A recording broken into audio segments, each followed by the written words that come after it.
Hi, and welcome to Let's Get Distracted, episode 30. Today, we're going to talk about suicide prevention and some early warning signs that you should be aware of. But first, I'm Michelle Burke, coming to you live from Annapolis, Maryland. Many of you know that after 30 years in the corporate tax world, I went out on my own in January and formed Health and Taxes. There are only two things certain in life: death and taxes. Let's flip that to health and taxes.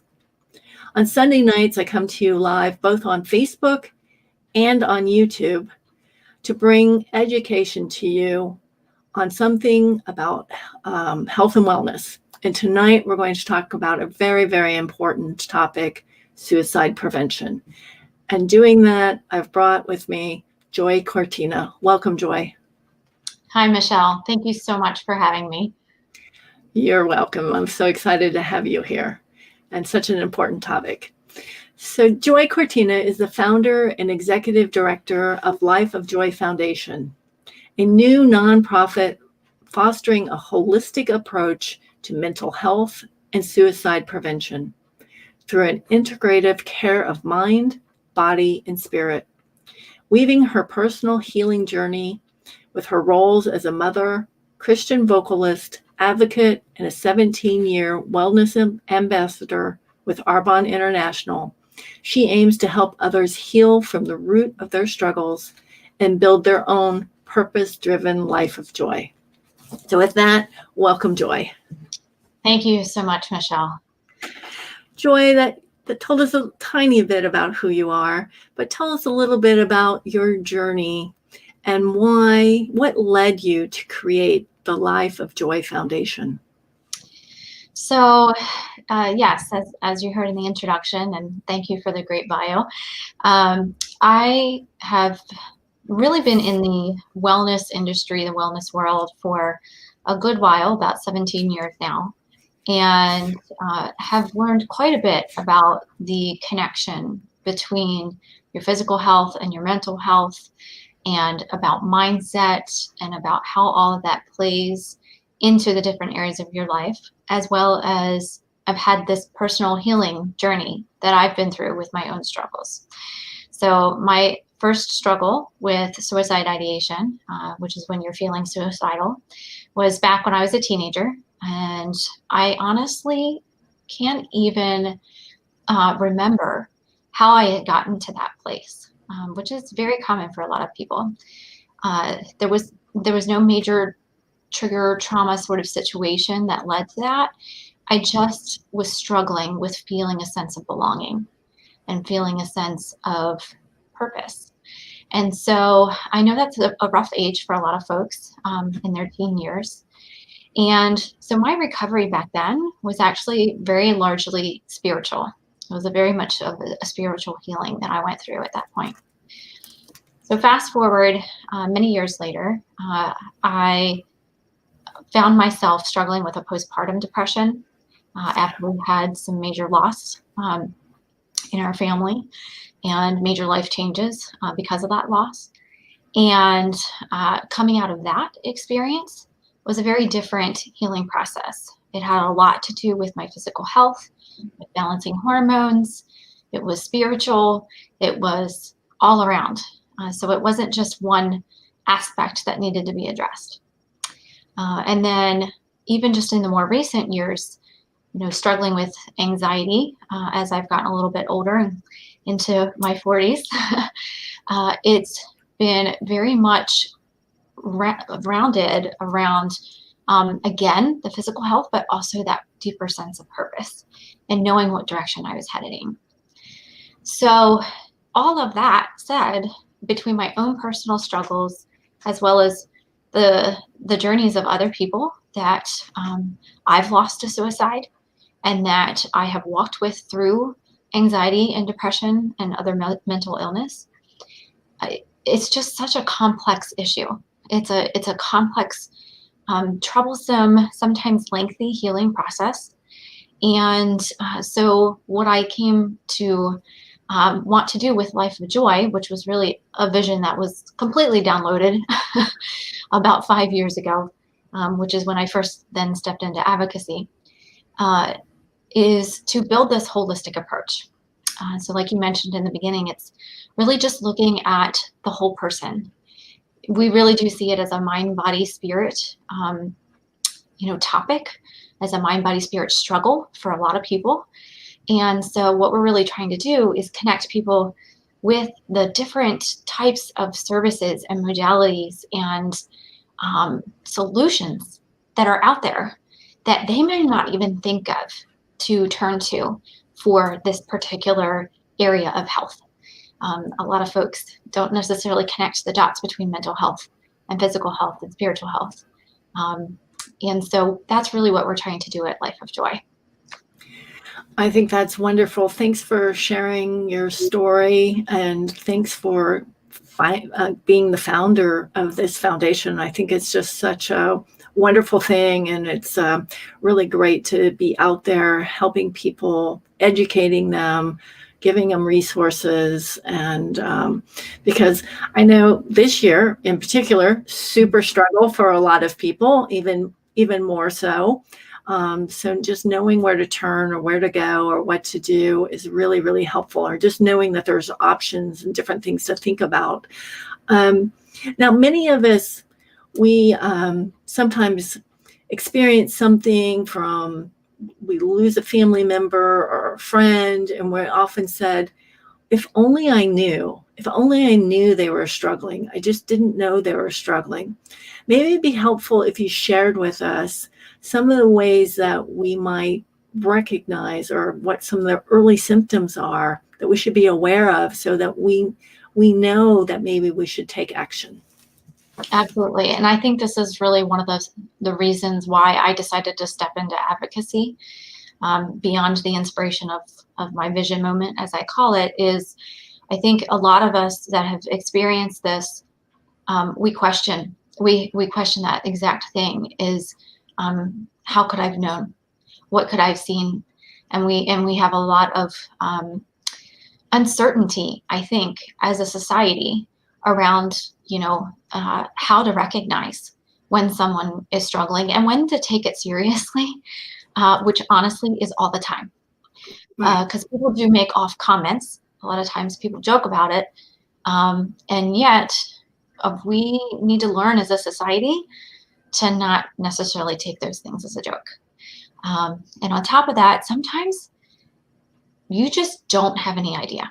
I'm going to bring it up on screen here now, just a couple of the known signs and symptoms that are associated with this struggle. But I want to preface that by saying it's difficult because sometimes people they don't give the typical signs. So that's where just having a relationship and communicating openly with people about their mental health and really asking the direct questions is really important to learn how to do, which is one of the things we're trying to do at Life of Joy, is host things like mental health workshops for the community, so that they can learn, how to identify these signs, how to address someone directly, and what to do if someone's struggling. So I'm going to bring this up. Hopefully I can get my share screen to cooperate. So hang on 1 second. And while she's pulling that up, anybody out there watching live, please feel free to ask any questions or any comments. And even if you're watching in replay, feel free to post a comment or a question, and I'm sure Joy will comment on that later. So Joy, we do have up here on the screen the suicide warning signs. What would you like to tell us about this?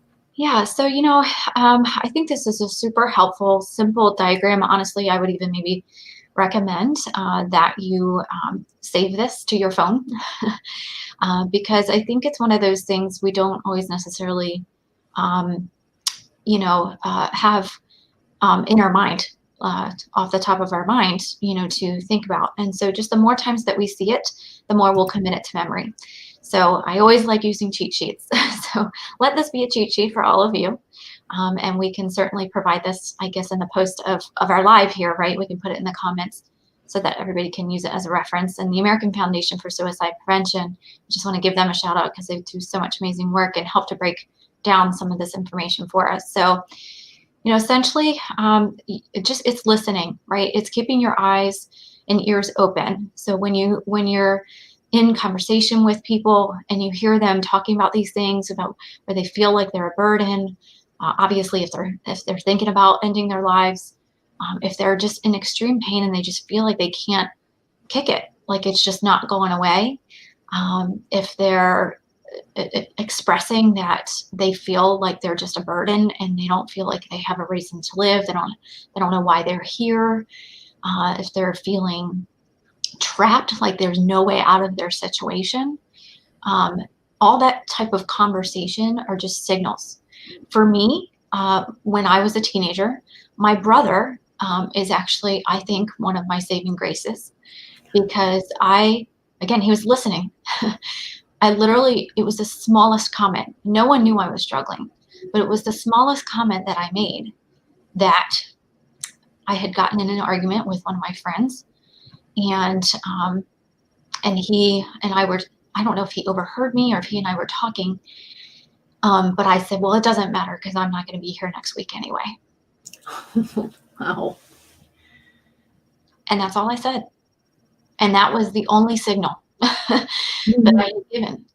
And so he picked up on that. Good. And he told my parents, and they called me out on it. And, I was able to seek treatment after that. So it's the small things. It's the small things that sometimes we can so easily blow off. But then, of course, mood, just looking at their actions. Have they had a major change in their behavior? Are they seeming anxious? Are they pacing? Are they extremely irritable when that's not normal for them? Are they, are they going into a state of rage over anything? And then, are they, doing interesting things where they're like giving things away, visiting or calling people to say goodbye in some sort of way? Are they isolating themselves? Right. So it's just a general awareness of those behavior changes. When we see a shift in those sorts of behavior changes, or when they happen for too long of a period, those are times when we really want to start asking questions. I think that's wonderful. I think your mention of just listening. So listening for things that they're talking about and saying, watching for any mood swings, mood changes, and particularly very different from their usual behavior and in behavioral signs. So these are all good. And again, I've popped up on the screen here, the American Foundation for Suicide Prevention, and highly recommend, you can find this suicide warning signs out there. And there's lots and lots of good information on that website. So I encourage people to take a look at that. Now, Joy, another thing you mentioned that there's other resources. What are some other good resources? Yes, absolutely. There's quite a bunch out there. We have a few of them listed on our website, so I'm going to take you there just for a quick glance. And I'm going to make a strong recommendation here when we get to the page. Make sure I click on the right thing here. So this is our Life of Joy Foundation website, and we have listed right here under crisis resources. Here's our local 24-hour support for Anne Arundel County, the Maryland Youth Crisis Hotline, and the public schools student safety hotline. There's also, we don't have it listed here, which is prompting me, we need to put it in here. There's Maryland 211. So Maryland 211 is a fantastic resource for all sorts of emergencies, but then if you click, once you're in and you have the prompt, once you hit 211, it will take you to crisis support. And then there's the National Suicide Prevention Lifeline. And I really want to encourage everyone to save this number in their cell phones. Have it at a finger's touch so that you can call if you find yourself in a crisis situation. And that's 1-800-273-TALK or 273-8225 right there. So I just really encourage everybody to save that. Have it handy. There's, of course, other specialized lifelines there for veterans, Spanish-speaking population, hard of hearing, and then disaster distress hotline. And then last but not least, here we have American Foundation for Suicide Prevention. If you click on this link here, it takes you to all sorts of support for whether you've lost someone to suicide, if you think someone might be at risk, if you've made an attempt yourself or if a loved one's made an attempt. So here's just a handful, but definitely want to recommend earmarking some of those for yourselves. Yeah, a couple good things you said there. I love the idea of putting it on your cell phone. Just have it ready to go. I mean, for yourself, or if you find somebody or come across or to encourage somebody else, you have it available. You can give it to them. I think that's a brilliant idea. I really encourage everybody to take a minute and put that number in their cell phone right now. And then secondly, some of our viewers are outside of Anne Arundel, but you can find the local, just go on, take a minute, find some of the local hotlines in your area. And of course, the one we were mentioning was the national hotline, but all the different counties, all the different states, they all have support. So take a minute and look some of that up. I really encourage you guys to do that. So Joy, thank you for sharing the resources. And I know that a lot of our listeners are interested in learning more, and especially how can they help? How can they make a difference? And I think one of the things that might give them an opportunity to learn more is you have an event coming up called Songs of Hope.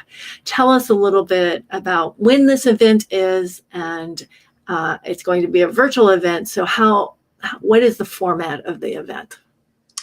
So, sorry. Yeah, so and just a general response to that point about how you can help and how you can support us and get involved with us. We have a link right on our main website there, which is lifeofjoyfoundation.org. And if you just go to get involved, there's the option to donate, to support our cause, as well as to volunteer and get involved. But honestly, even just following our page, sharing our posts, engaging with us, joining our private community are all different ways that you can get involved. So that said, the Songs of Hope event, this is a real big milestone for us. We've only been incorporated for a year, so we've made great progress. We were supposed to host this event, Songs of Hope, back in May as an in-person event here in Anne Arundel County, but unfortunately, with all things COVID, we had to nix that in-person event, and we have been working very hard over the last couple weeks to go virtual. So we're quite excited about the fact that it's a virtual experience, because now we can reach further and we can reach a broader audience. So there is blessing in that. But I'm going to bring up the page so that you guys can get a feel for what this event is about and what's going to be included. So hang on one second. I'm going to share screen again here. All right. Is that showing okay for you, Michelle? It is. Great. It's such a pretty page in itself, with the sunlight coming through the trees. Oh, yeah. So we've had some awesome graphic designers on our team. So essentially, Songs of Hope is all about just bringing light to the cause of the struggle in the community, if I could sum it up that easily. And so we are going to be hitting different angles of this struggle for folks that have either lost someone to suicide, or if you're caring for someone who's struggling, or if you're the one who's personally struggling, or if you're just a general member of society that wants to just support this cause and just learn a little bit more, but also to be uplifted. It's Songs of Hope. It's really meant to bring hope and light to this very hard topic, right? That a lot of times people just are a little leery of talking about, and and so we want to bring light to those who are struggling and grappling with, how to help other people. And so right here we have a whole virtual resource connection that we're actually doing both before and after the actual concert program. So from an hour beforehand, from 6 to 7, and then a little bit after the concert program, we have what we call our virtual resource connection, which is essentially where you can connect live with, it's like literally like a virtual vendor space, table space, where you can connect with mental health professionals and wellness practitioners and community programs that all have a piece of this topic and can serve the community. And so you can go here either as someone who's personally struggling, or whether you're going to seek advice and wisdom, or services for someone else. And so that's going to be a great resource just that night that you can plug into live and click into live video chat with those resources. So you can make your way around the tables virtually. And then our concert program starts at 7 p.m. So from 7 to 8:30, we have uplifting music. We have, I'm going to bring you down here, myself and our vice president of the board of directors is emceeing. We have multiple musicians who are lined up, including our Life of Joy band, which she mentioned in my bio that I am a Christian vocalist, and so I have gathered a bunch of my fellow musicians and some new people that I've just recently met to start Life of Joy Band for community outreach. So this is our debut. And then we have several other musicians who are all from the Maryland area, even including Hallie Day, who was a former American Idol contestant, a top 24 contestant, and a beautiful spoken word from Keziah the Poet, Shelby and Nicole, or Lauren L. Nicole. So several musicians, just uplifting music throughout the evening. And of course, we want to give recognition to our sponsors and all the resources and providers that are participating so far. We've got more coming in. But up here, I'll take it back up here. We have several different features of the event that you can engage in. So one of them is we're going to do a special tribute section for those who've been lost to suicide or evictions. And so you can submit a tribute through that, and it'll be included in that tribute song. And then you can also become a sponsor for our event, either as an individual or as a business. And then we also are going to have healing prayer teams that are on standby for live prayer support throughout the event, in case you want prayer support. So then, of course, it's not on here yet. It'll be on the event page, but we also will have some counselors on standby in case you need some service, on the spot. So we've also got some raffles planned for our attendees. Although you don't have to be present to win. So if you can't make the event, you can certainly still buy a raffle ticket. And I'm going to take you there to the ticketing page. Did it switch over? I don't know if it switched. It did not switch over. Okay.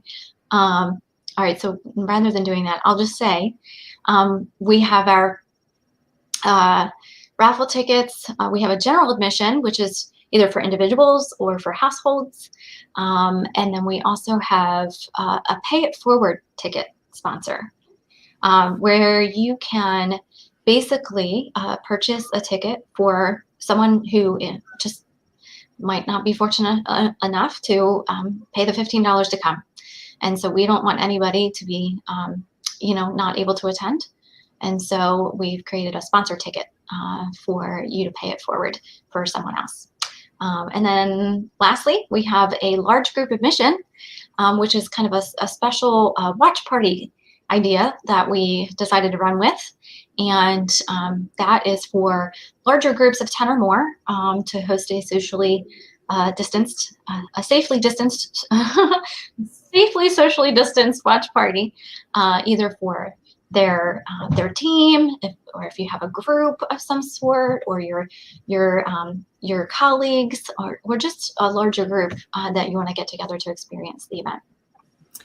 Awesome. Several things I want to follow up with. One is the whole idea of buying a ticket for somebody else, kind of the paying for it. I think that's fantastic. I have to say I bought one myself. Just hopefully somebody comes to the table, gets the benefit of that. I think that's so wonderful. I also like the idea of the kind of the watch party. So if you have a group, whether it's a church group or just an independent study group or whatever that group is, and you want to share it with them, please. That's a great way to do it.